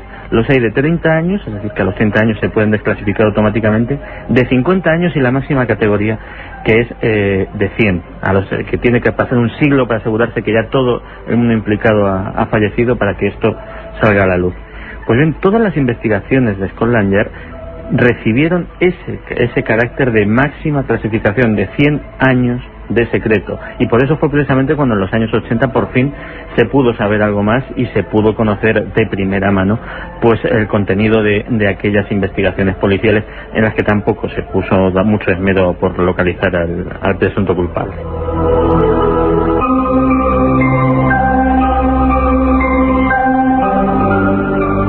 Nos da la impresión de que la sombra, como decimos, la máscara de Jack el Destripador, sigue todavía demasiado oculta. Si hay un personaje, Carmen, por el que nos preguntan, además de Jack el Destripador, de Vlad Tepes, hemos intentado, cada uno de ellos es un tema. Hoy simplemente estamos sondeando sus vidas y quizá mostrando públicamente por qué siguen siendo iconos del misterio. Por supuesto, Adolf Hitler y su locura con el esoterismo, pero hay otro personaje que puede ser el número 1 a nivel de votaciones. Ayer, durante toda la noche, la gente enviaba mensajes. ¿Quién es ese personaje, Carmen? Pues se trata nada más y nada menos que de Michel de Notre Dame, más conocido como Nostradamus, un hombre que nació un 14 de diciembre de 1503 en una casa burguesa. Sus padres eran burgueses en Saint-Rémy de la Provence. Su familia era de origen judío, era el mayor de los varones, y también, pues sobre todo, se le conoce por sus profecías, por esas centurias que escribió las centurias de Nostradamus son 12, cada una de las cuales, tal y como su nombre indica, consta de 100 cuartetas de versos, excepto la séptima, que consta de 40, y son 42 la séptima, y la 11, que tiene 2, y la 12 compuesta por 11 cuartetas. Pues en esas cuartetas, en esas centurias, Nostradamus habla de muchísimas cosas que estaban por venir. Incluso ayer hablábamos de papas, incluso se dice que un papa que estaba por llegar, pues Nostradamus ya le dijo, tú serás papa. Él no se lo creía y en un principio, y luego resultó que fue así. También, pues antes nos comentaban a través de los SMS si había dicho algo sobre cometas, sobre eclipses, y es cierto, Nostradamus también en una de esas cuartetas pues hizo referencia a eclipses y a rocas que caían del cielo.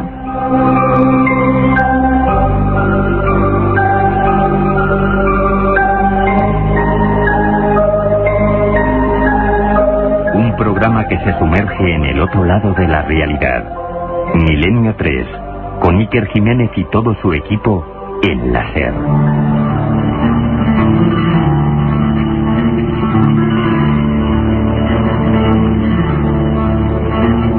Y es que ¿quién no ha oído hablar de él? Una capa y un birrete con 4 puntas. Muchos dicen o piensan o aseguran incluso que era mostrando las dotes de astrólogo. Se equivocaban, porque realmente hacían alusión a su profesión médica. Michel de Notre Dame, Nostradamus se ha convertido sin duda en el profeta más leído del mundo, en el de más relevancia, y cada vez que ocurre algo, cualquier tragedia, cualquier catástrofe, cualquier efeméride, siempre se recurre a él. Es curioso, no lo hemos hecho adrede, lo preguntabais vosotros, pero precisamente ahora se cumplen 500 años del nacimiento de Nostradamus.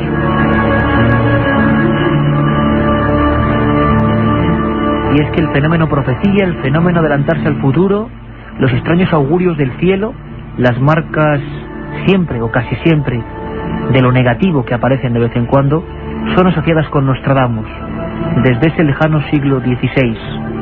Muchas películas, muchas historias han revelado el interés de los hombres por las profecías. Una de ellas llevaba incluso ese nombre, la profecía. Este primer recorte es de la revista Astrológica. Habla de un extraño fenómeno.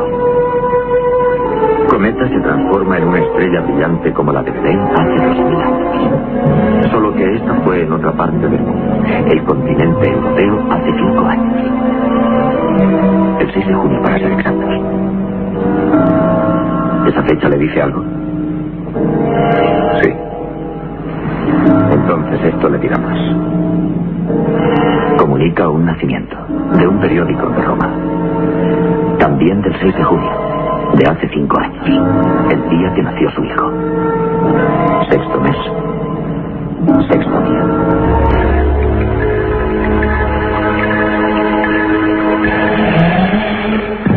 En esa película se hablaba de un niño que encarnaba el anticristo. Todos los profetas, ayer hablábamos de San Malaquías y los papas, tuvieron obsesión con esa llegada del mal. Por supuesto, Nostradamus no fue ninguna excepción.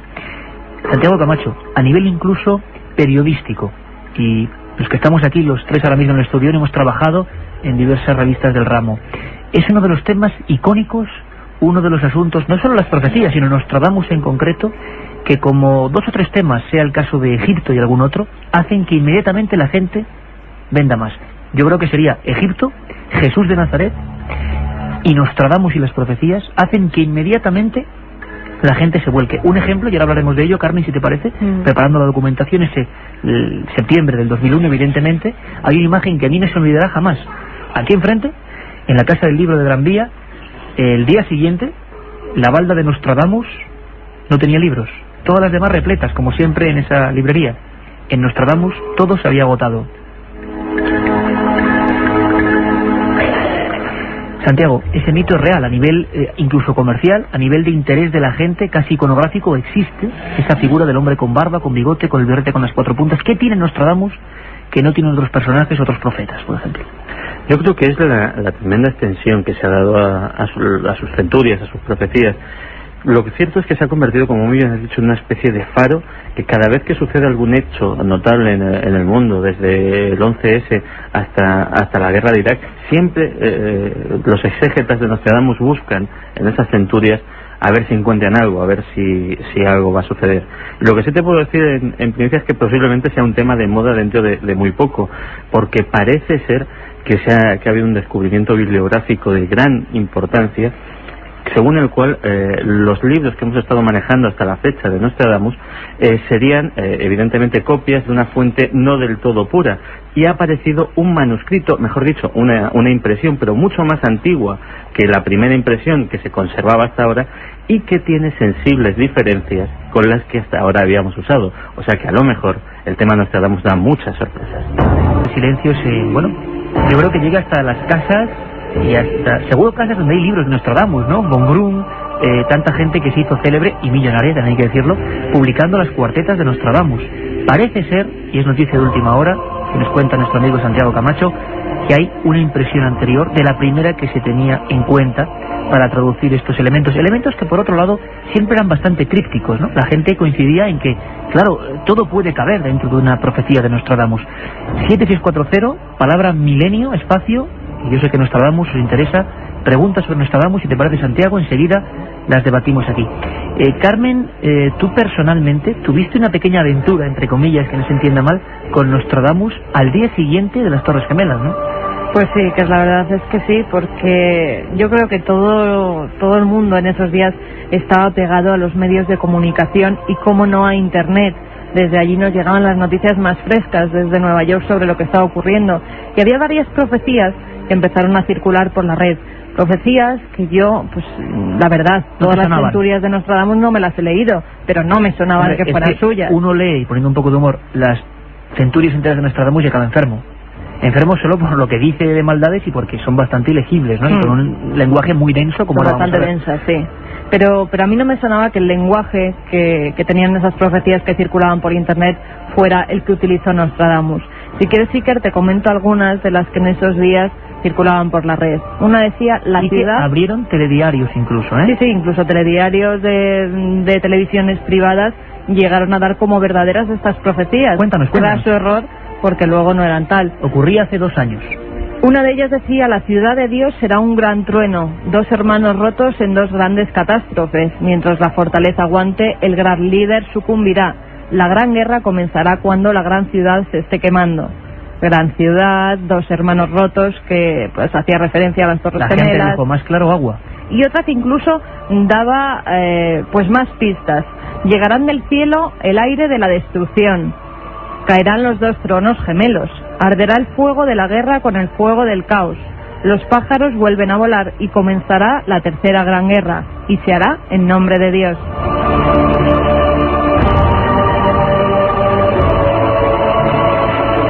Y parece ser, Carmen, que yo recuerdo perfectamente que estabas enfebrecida al ordenador buscando y comparando con los primeros libros de Nostradamus, que vamos a ver, ahora a ver si estaban equivocados, Santiago. También nos gustaría debatir con la gente hasta ese punto. ¿Qué pasaría si de repente todo lo que hemos pensado de Nostradamus, que podría ser, ¿no? Sería una ironía del destino, muy digna de Nostradamus, por otro lado, estuviera equivocado?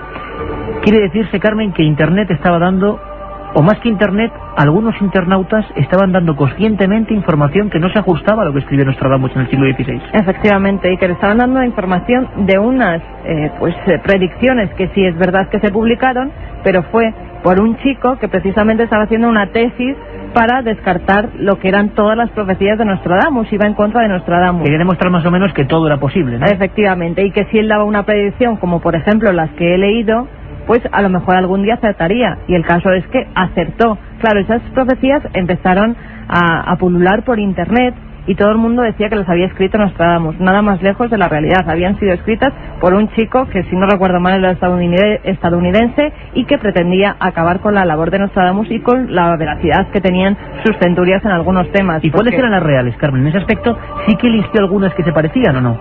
Sí, había algunas que se parecían, y las verdaderas, por ejemplo, en la Centuria 1, dicen: el nosogeo fuego del centro de la tierra hará temblar alrededores de Ciudad Nueva.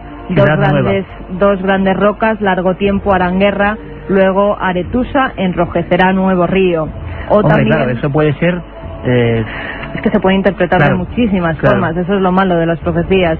Había otra en la ciudad nueva, pensativo para condenar, el pájaro de presa al cielo acaba de ofrecerse, después de la victoria los cautivos perdonar, Cremona y Mantua grandes males habrán sufrido.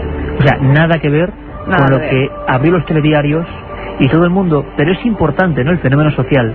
Ocurre la mayor catástrofe, desde luego, del siglo XX-XXI, y si no me equivoco, y nos lo va a contar Santiago, la palabra que supera incluso al concepto más buscado, conceptos como Dios, como sexo, en Internet, en todo el mundo, es Nostradamus. Esperamos vuestras llamadas, vuestras opiniones, y además para hacer ese debate, ¿qué opináis de Nostradamus? ¿Farsante, auténtico farsante, o se adelantó al futuro? Santiago, ¿es cierto que un medio tan frío como Internet puso Nostradamus en el número 1? Sí, de hecho, además, por aquella época yo estaba al frente de una página web, de un portal de Internet, y eso llegó a ser noticia incluso de los medios de comunicación especializados en Internet, como la revista Wired y todas estas, que en las fechas posteriores al 11S, más que torres gemelas, más que aviones, más que terroristas, la palabra que más buscaba la gente era Nostradamus. Realmente, si tenemos en cuenta la magnitud del hecho histórico que estaba sucediendo, la curiosidad de la gente que en muchas ocasiones recurría a Internet como medio de información en tiempo real, que realmente fuera lo que tenía que decir Nostradamus en ese momento, lo que más interesase al Dice mundo, mucho eso, dice mucho, muchísimo sobre este tema. Es apasionante, compañeros, meternos en un personaje como Nostradamus. Tengo que decir que, a pesar de que hemos hablado de Vlad Tepes, haremos un programa de los vampiros, por supuesto, no tiene nada que ver. Hemos hecho varios de psico-killers. A pesar de que hablemos de Nostradamus, hablaremos de profecías más veces, por supuesto. Solo son las biografías de algunos personajes que generan una magia como la que estamos viviendo, ¿no? Y sobre todo, Iker, yo creo, a raíz de lo que decía Santi, es verdad que la gente enseguida recurrió a las profecías. Cuando hay un gran desastre, se recurre a ver qué han dicho nuestros antepasados, los profetas. Y la gente en realidad tenía miedo. Yo me decidí a hacer este artículo precisamente por eso, porque a mí me estaban escribiendo desde Internet personas que realmente tenían miedo. Esto ya estaba escrito, busca algo más a ver si en Este Nostradamus artículo hay que algo. hiciste, que fue el primero que refutaba en España las profecías, y hay que decirlo, y fue así, se publicó a las horas de esa misma noche, y tuvimos miles de visitas. Estaba hecho para el portal, amigo de este programa, para ikerjimenez.com. Se llamaba, mira, lo tienes aquí, Carmen, ya estaba escrito, y hacíamos una biografía de Nostradamus, y nos dimos cuenta de que de todo el mundo, hasta Hungría, Ucrania, gente que claro, no leía el castellano, estaban entrando simplemente tras la búsqueda en el árbol de Nostradamus. Carmen, si me permites, y si me permites, Santiago, vamos a ver qué nos cuenta, y seguimos viajando por el mundo, José María Patiño, desde Francia, porque ha coincidido, yo no creo en la casualidad, que hacemos este programa y se celebra el quinto centenario de la muerte, del nacimiento, 1503 creo que es, ¿no? 1503, el nacimiento, no la muerte, de Michel de Nostradamus. ¿Qué ha pasado en su pueblo? Hay un pueblo donde él nació. ¿Qué piensa la gente? ¿Sigue siendo número 1 en ventas Nostradamus? ¿Qué va a ocurrir? Nos lo cuenta José María Patiño. El quinto centenario del nacimiento de Michel de Notre Dame no está teniendo tanta repercusión en los medios de comunicación franceses como los aniversarios de las muertes de cantantes populares como Jacques Brel o Edith Piaf. No obstante, el enigmático profeta tiene sus seguidores aquí en Francia. Sus profecías figuran entre los libros más vendidos, así como su biografía novelada en 1997, Pontchartrain de Fontbrun, en el que el médico renacentista relata a su hijo César los principales avatares de su vida y algunas de las principales profecías que culminan en 2025, año en el que comienza una era de paz universal. Tras el boom provocado por el cambio de milenio, un nuevo libro, Profecías de Nostradamus, del escritor provenzal Jean-Paul Kleber, sale a la venta en Francia el próximo lunes. Tan significativo aniversario no ha pasado tampoco en vano. La localidad que le vio nacer, Saint-Rémy-de-Provence, desarrolla una serie de actividades desde la pasada primavera y estos días todavía acoge la exposición sobre el contexto histórico en el que desarrolló su trabajo Nostradamus. Nacido el 14 de diciembre de 1503, Michel de Notre Dame sintió mucho apego hacia sus abuelos, Jean de Saint-Rémy y Pierre de Notre Dame, ambos médicos del rey Renato y de su hijo duque de Calabria y Lorena, quienes le inician en la medicina y en la astrología. Amargado por la pérdida de su familia durante la peste bubónica que asoló Francia, se vuelca en las profecías que le supondrían el respeto de la aristocracia de la época y que compiló en un libro de 10 volúmenes que en 100 cuartetas desarrollaban 1000 profecías, algunas de ellas bien conocidas como la Revolución Francesa, la llegada de Napoleón, la Segunda Guerra Mundial o la muerte de Kennedy. Utilizado en exceso por charlatanes y videntes, su persona y sus profecías fueron objeto de debate en la Biblioteca Nacional François Mitterrand esta pasada primavera por diversos profesores de las universidades de París. Emmanuel Puil, de la Escuela de Ciencias y Técnicas, aseguraba que el lenguaje ambiguo de las profecías que manejaba Nostradamus ha posibilitado su posterior manipulación y por eso sugiere aprovechar toda la sabiduría que sobre el Renacimiento guardan sus cuartetas. Milenio 3. Periodismo de lo desconocido. En la SER.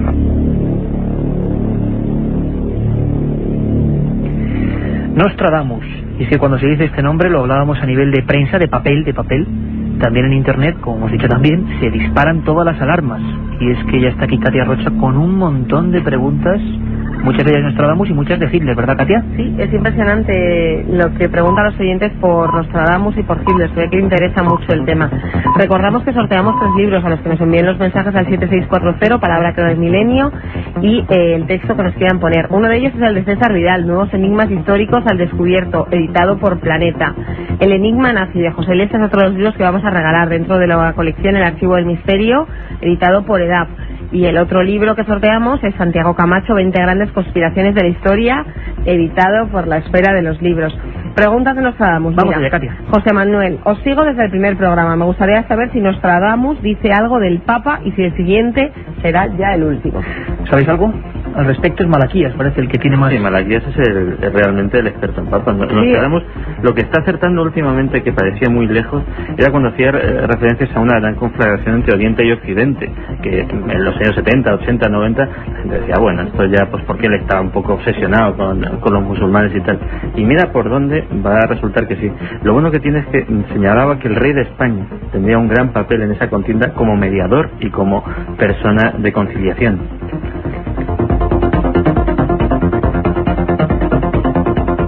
Y fíjate que hasta los mismos oyentes se contestan porque hay uno que nos dice, Nostradamus dijo que cuando hubiera un papa negro se acabaría el mundo. Pues también tendremos que recurrir otra vez a las profecías de Nostradamus a ver si es cierto lo que nos dice este amigo.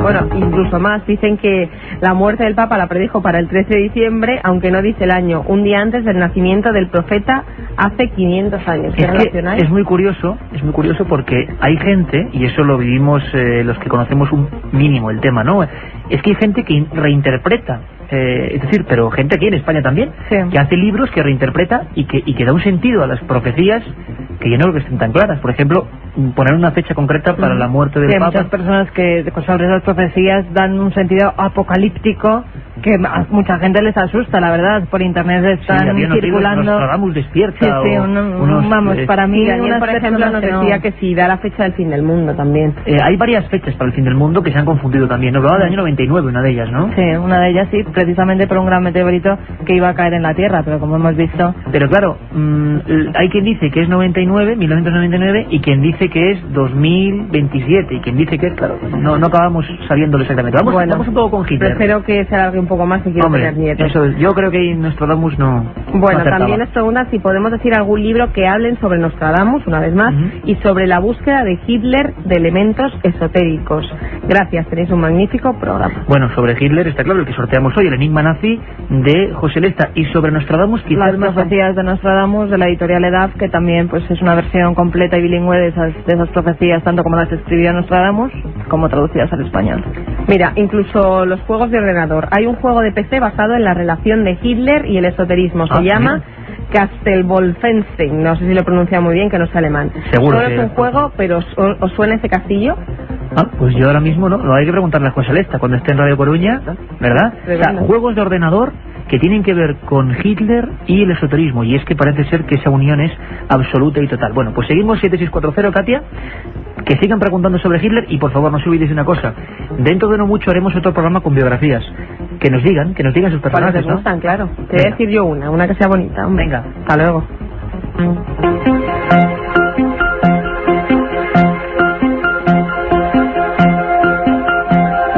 Dentro de nada, apenas minutos, vamos a estar con otro invitado, otro buen amigo, otro hombre que se ha pasado mucho tiempo investigando las conexiones de Hitler y el esoterismo. Cuánto se ha escrito, pero qué bien lo ha resumido José Lesta en el enigma nazi. Carmen, hablando de Nostradamus, parece ser que la utilización va a continuar de sus profecías. ¿A ti qué es lo que más te ha llamado la atención? Quizá hay una, Santiago y Carmen estaréis conmigo, que es la bandera que todo el mundo habla de Nostradamus, que predijo su propia muerte. ¿Qué hay de cierto y qué de mito en esto? Es más, incluso mira, ahora mismo nos lo está preguntando Manuel de León. ¿Es verdad que predijo su muerte? Nos lo están preguntando a través de ese 7640. Pues hay una de esas cuartetas en la que, si queréis, os la leo. Vamos allá. A su retorno de la embajada, el obsequio del rey puesto en su sitio. Nada más hará. Irá a reunirse con Dios. Parientes cercanos, amigos, hermanos de sangre le encontrarán, completamente muerto, cerca de la cama y del banco.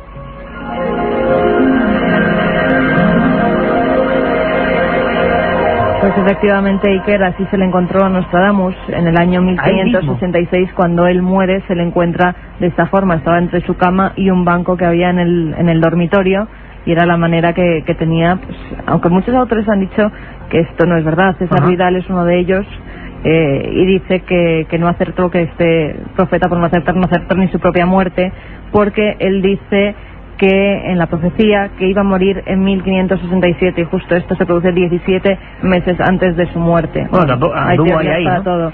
Sí, lo que pasa que es curioso que diga cómo se le va a encontrar muerto y realmente es como se le encuentra, en ese estado. Nostradamus, que sigue siendo un bestseller, decía en el libro de Von Brunn en Francia, vendió en un mes 700.000 ejemplares, y siempre se reedita, y siempre cuando hay una gran catástrofe, el inicio de una guerra, siempre la gente acude al asunto de Nostradamus. También hay gente que mantiene, como César Vidal, que simplemente fue un aprovechado de su tiempo, que coincidió en que se hizo amigo de reyes, consejero de gente muy importante. Pero claro, Santiago, habría que pensar también que un cualquiera que dice profecías o acierta en algo o no consigue esas influencias. Tendría que ir demostrando algo. ¿Tú qué opinas? Yo creo que realmente algo tenía que tener. Los poderosos siempre les ha gustado rodearse de sus augures, de sus adivinos particulares. De hecho, el personaje del que vamos a hablar dentro de un ratito, Hitler, tenía el suyo, tenía a Erich Hanussen, el mago de los guantes verdes, que también murió en el mago de los guantes verdes. El mago de los guantes verdes. Un personaje que merecía programa aparte, porque de verdad es fascinante. Y de hecho, pues por ejemplo, este hombre tampoco era un charlatán, predijo ni más ni menos, hay quien dice que eso fue la causa de su muerte, el incendio del Reichstag, que fue hecho por los propios nazis para culpar al Partido Comunista y así hacerse con el poder total en Alemania. Yo creo que el que realmente dirige los destinos de una nación o tiene grandes responsabilidades, cuida mucho a quien pide consejo, y si realmente se rodea alguna vez de algún personaje de estos, es que algo tiene que tener detrás. Sí, el refrán de algo tiene el agua cuando la bendicen, ¿no? Nostradamus tendría algún misterio. ¿Tú qué opinas, además Carmen? Estaba muy metido en lo que era la corte francesa de aquella época, no solo por sus predicciones, porque también hacía pues ungüentos, era muy de hacer hierbas, recetas médicas, como los curanderos de hoy en día, la botánica oculta, siempre, la botánica que se utilizaba con las plantas, con la naturaleza, y muchos personajes de la nobleza francesa recurrían a él precisamente para eso, además de que para que les adivinara pues cómo iba a ser su vida futura, para que les tratara de algunas enfermedades con ese tipo de medicina natural. Michel de Nostradamus, nos lo decía nuestro corresponsal en Francia, José María Patiño, se han cumplido 500 años de su nacimiento. Algo tendrá este personaje para que 500 años después siga en las librerías, siga en internet, siga en la mente de muchas personas y siga incluso, como ahora, en las ondas de la radio.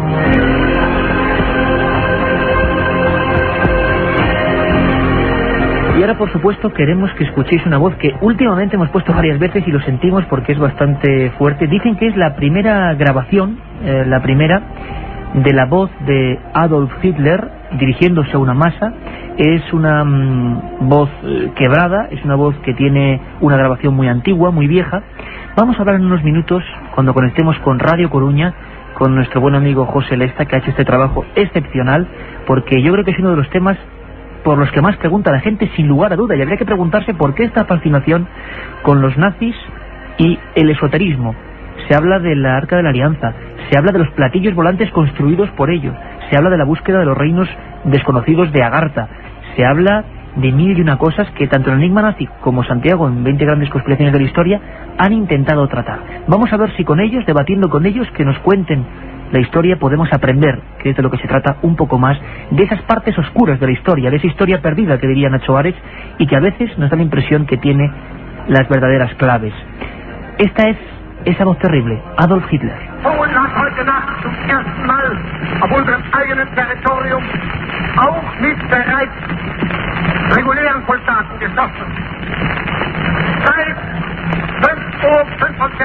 jetzt zurückgeschossen.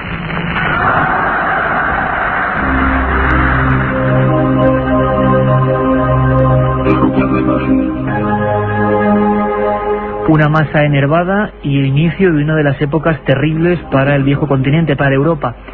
Sabemos todos lo que dice la historia oficial, los hechos concretos de la Segunda Guerra Mundial, del ascenso terrible y vertiginoso de Adolf Hitler al poder. Quizá haya cierta relación con ese personaje con el que iniciábamos esta noche especial, Vlad Tepes, Vlad Drácula, una política del terror, pero que engancha a todo el mundo con un sentido muy concreto de la justicia o de la ley casi divina. Lo cierto es que hay áreas que no se conocen para nada, que Adolf Hitler, con todas las barbaridades que realizó, parece que tenía intereses muy concretos en el mundo de la magia, del esoterismo, del más allá. ¿Es algo casi contraproducente o no? Vamos a descubrirlo esta noche.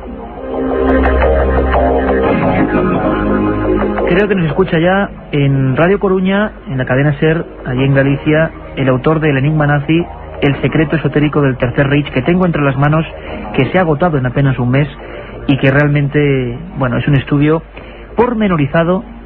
Solo va a dar tiempo a contar algunas cosas, claro, haremos más programas de este misterio. Don José Lesta, buenas noches, amigo. Hombre, don Iker, un fuerte abrazo desde Coruña y un saludo de verdad a todo el equipo, a Carmen, a Katia y a todos los que están detrás de Milenio 3. Claro que sí, tienes aquí además a un buen compañero, Santiago Camacho, que también como tú se ha metido, ¿no?, en las arenas movedizas. ¿Por qué atrae tanto, José, la figura de Adolf Hitler relacionada con el asunto del esoterismo? ¿Por qué nos pueden preguntar miles de personas en estas últimas semanas por ese tema? ¿Tú qué crees? Yo creo, primero, porque desgraciadamente creo que el mal atrae, ¿no? Y si hay alguien que encarna el mal, y lo encarnó en el siglo XX, y además cambió totalmente ese siglo, fue Hitler. Y además, por otra cualidad, yo creo que en ningún momento de la historia, como en el ascenso del nazismo al poder, se dieron de la mano esoterismo y política. Creo que es uno de los momentos más evidentes donde el misterio y donde el esoterismo, la magia, la trascendencia, el más allá, se daba de bruces con la sociedad y con la política, algo nunca visto, ¿no? Lo veíamos desde los estandartes, la propia Cruz Gamada, hasta los mítines estudiados de Nuremberg, o incluso los símbolos que llevaban en las solapas los soldados de la Wehrmacht en la Segunda Guerra Mundial. Todo estaba absolutamente estudiado y todo obedecía a un fervor de tipo místico y religioso, sin ningún tipo de duda. Yo estoy absolutamente convencido.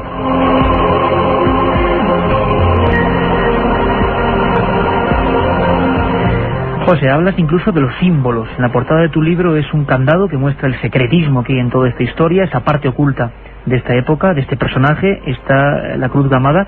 ¿Qué hay de esotérico?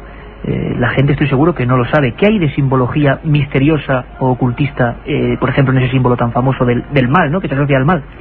Sí, efectivamente. Quizás mal asociado, porque todo el mundo piensa en el movimiento nazi cuando hablamos de la Cruz Gamada, de la esvástica, pero es uno de los símbolos más poderosos, más potentes dentro de la magia y del esoterismo universal, y también de los más antiguos. Los podemos encontrar tanto en Sudamérica como en Centroamérica y sobre todo en la India. Hay aún tribus y castas hindúes que aún saludan al sol levantando el brazo todas las mañanas y dibujan en sus estandartes y en sus templos la famosa esvástica. Incluso una de las sectas budistas que hay ahora mismo en la India usan la esvástica, pero precisamente como símbolo benéfico, es decir, como culto al sol, como un símbolo solar, ¿no?, desde la antigüedad.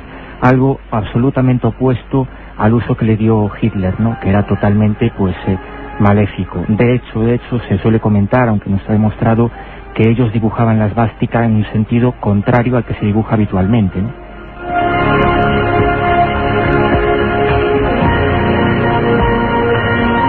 Habláis tanto José Lesta como Santiago Camacho de una sociedad secreta tremenda, la sociedad satánica Thule.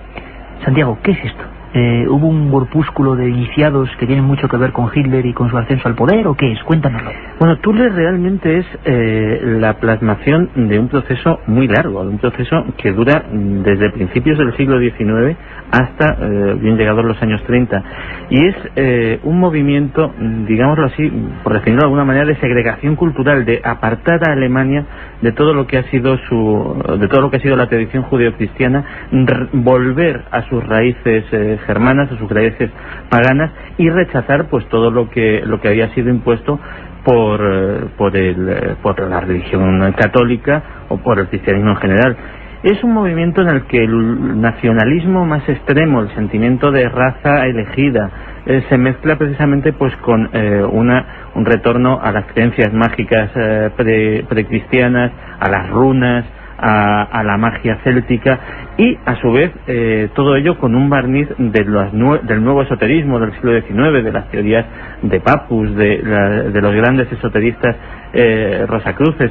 Todo eso mezclado en una coctelera da un poquito, con diferentes dosis, hay más dosis de nacionalismo, más dosis de religiones nórdicas, etcétera, etcétera, pero en diferentes dosis mezclamos todos esos ingredientes, y al final nos termina dando esa sociedad secreta, esa sociedad Thule, que termina teniendo un poder tremendo en la política alemana, incluso previa al advenimiento del Tercer Reich. Apuesta muy fuerte por Hitler, apuesta muy fuerte por ese movimiento nacional socialista, y luego más tarde se cobra esa apuesta e influyen muy decisivamente pues en todo lo que estaba diciendo José, que es precisamente en todo ese aspecto ya completamente apolítico, incluso religioso, en ese aspecto directamente mágico que adquiere el Reich de Hitler. La gente continúa preguntando, Carmen, y demostrándonos que Hitler es un personaje absolutamente esencial en el mundo del misterio, parece ser, o en lo más ocultista o en lo que desconocemos, ¿no? Sí, sobre todo porque preguntan casi siempre en relación con el esoterismo nazi. Por ejemplo, Tony de Barcelona nos dice que hay de cierto en que Hitler se rodeaba de cabalistas.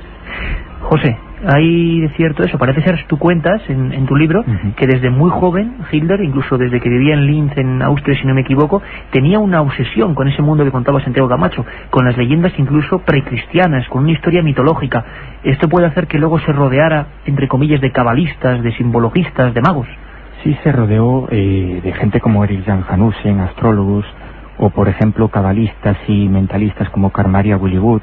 Pero es que en la propia cúpula del partido nazi, por ejemplo, Himmler, el jefe de las SS, era quizás aún más, tenía más obsesión por el tema del esoterismo, y no era el único. Alfred Rosenberg, uno de los filósofos del nazismo, que también formaba parte de la cúpula nazi, formó parte de esa sociedad secreta a la que aludía Santiago, al grupo Thule. El propio Hitler no solo estaba obsesionado desde joven, sino que fue hermano visitante, estuvo en los círculos externos de ese grupo, ¿no?, ya en el año 22, pero efectivamente era un personaje absolutamente obsesionado por el esoterismo. Se leía y consumía de una manera voraz todo lo que son la mitología y los cuentos del paganismo germano, y por supuesto para él Richard Wagner, el compositor alemán que escribía sobre el Parsifal, sobre el Grial o sobre los Nibelungos, pues era un ídolo para Hitler, ¿no? Con esa base ya te puedes imaginar lo que sucedió después. Él, cuando era un pintor de acuarelas absolutamente anónimo y prácticamente un indigente por las calles de Viena en 1911, pues entraba de vez en cuando en el Palacio del Hofburg, en el Palacio Imperial, y se quedaba prendado cuando veía, por ejemplo, la lanza de Longinos. Había una auténtica obsesión con esa lanza, ¿no? Absoluta, un objeto mágico quizás, quién sabe. Bueno, yo te puedo decir que, por ejemplo, una persona cercana a mí, un pariente mío, pudo observarla y fotografiarla directamente en el verano del 2001 allí, en el Palacio Imperial. Quizás ahora mismo tienen una copia, no tienen el original, pero Hitler, quizás en su época sí tenían el original. Un objeto... Hay que decir, José, para que no diga... exacto, la lanza con la que atravesaron el costado de Jesús de Nazaret, ¿no? Una lanza que tiene una historia apasionante, con la que probablemente atravesaron el costado de Jesús, y que después, a lo largo de los siglos, fue bailando de mano en mano. Personajes importantísimos como Carlomagno o Constantino la tuvieron y la empuñaron en momentos claves de la historia, para bien o para mal. Hitler se creyó poseedor de ella, creyó que tenía derecho a empuñarla y a ordenar el destino del mundo con ella, por supuesto para mal, y de hecho pudo hacerse con ella y se la robó a los vieneses y se la llevó a Nuremberg, donde la custodió hasta el final de la guerra. Es una historia absolutamente apasionante.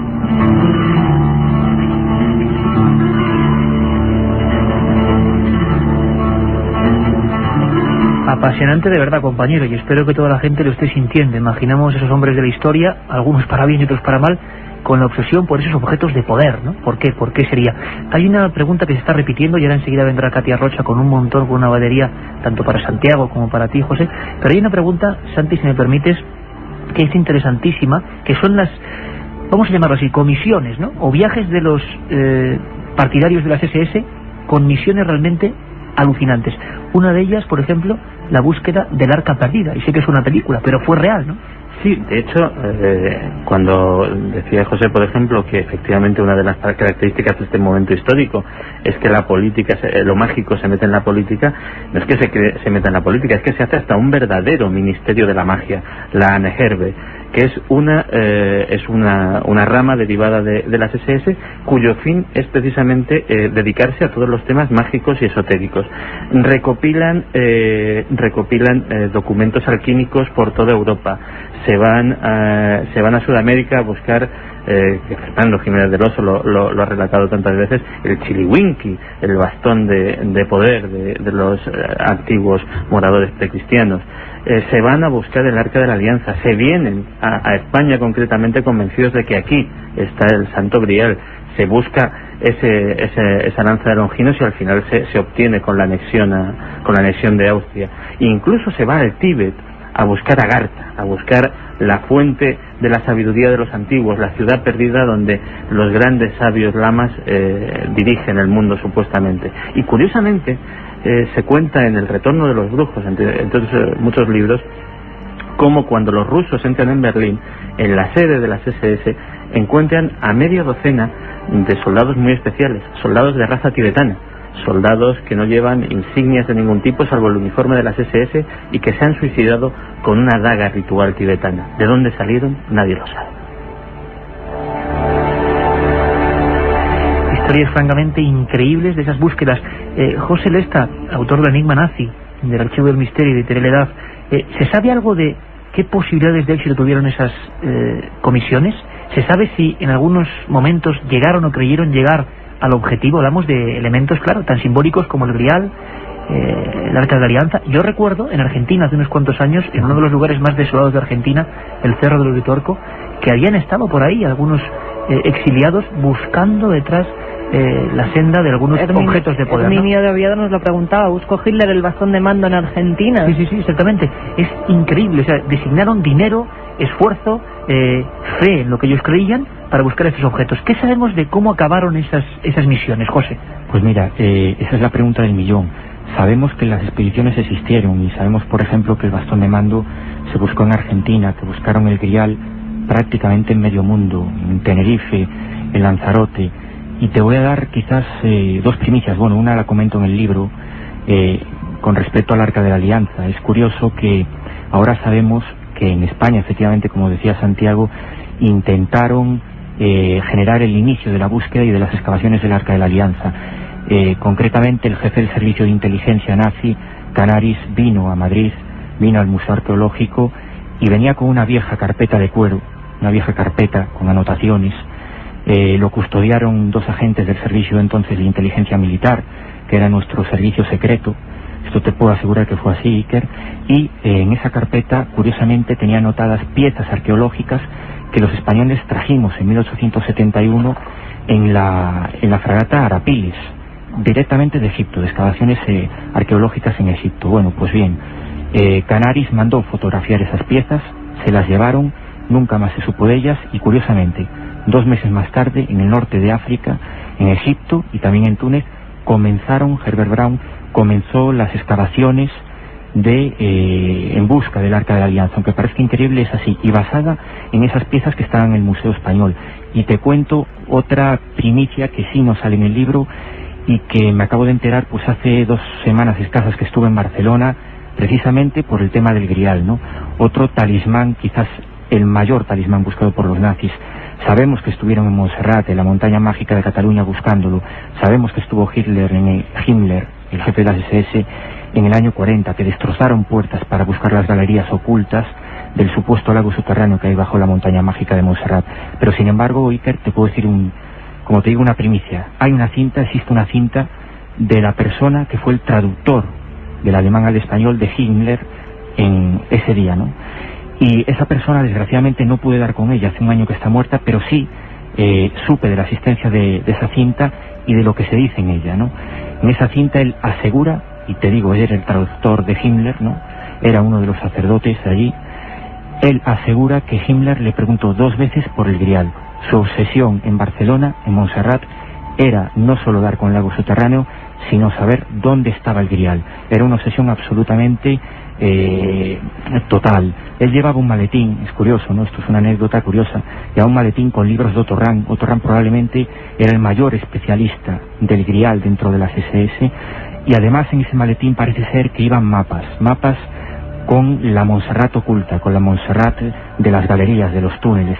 Pues bien, gracias a un espía del servicio secreto inglés, en el Hotel Ritz lograron sustraer ese maletín y por lo tanto no pudieron seguir en esa búsqueda los nazis. Pero como te digo, en España buscaron el arca y el Grial.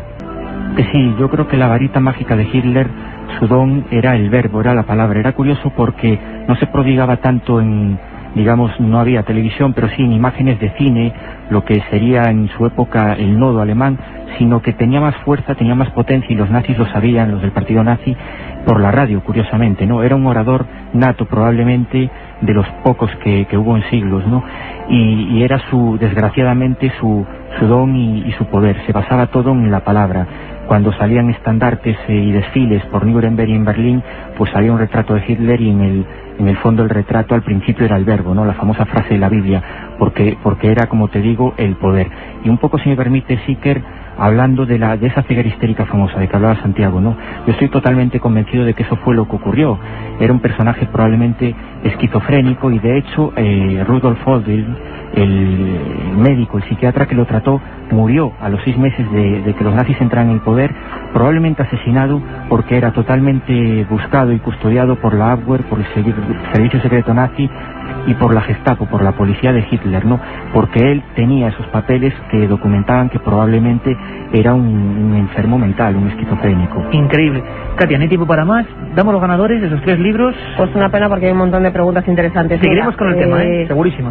José Manuel, que nos preguntaba, nos decía que nos seguía desde el primer programa, premiando su fidelidad, y que nos preguntaba que si Nostradamus dice algo del Papa y si el siguiente iba a ser el último, es el ganador del libro de José Lesta, El Enigma Nazi.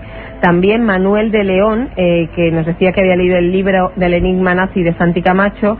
Preguntaba por Hitler, para él será el enigma histórico de César Vidal. Y para Mireia La Torre Sarcero, es el libro de 20 conspiraciones de la historia de Santi Camacho, que nos decía, pues que es una gran seguidora del programa, y nos pedía biografías de Leonardo da Vinci. Bueno, seguiremos y hablaremos, Katia, de los personajes que nos han pedido, que han sido muchos, haremos programas especiales. Carmen, y el domingo, mañana de la madrugada, vamos a conocer a un juez zamorano que en su vida, por ejemplo, levantó acta de presencias de ovnis en Zamora, un juez zamorano. Estaremos con JJ Benítez y un montón de historias. Santi, José, ha sido un auténtico placer, amigos. Os dejamos ahora con Javier Manzano. Un abrazo.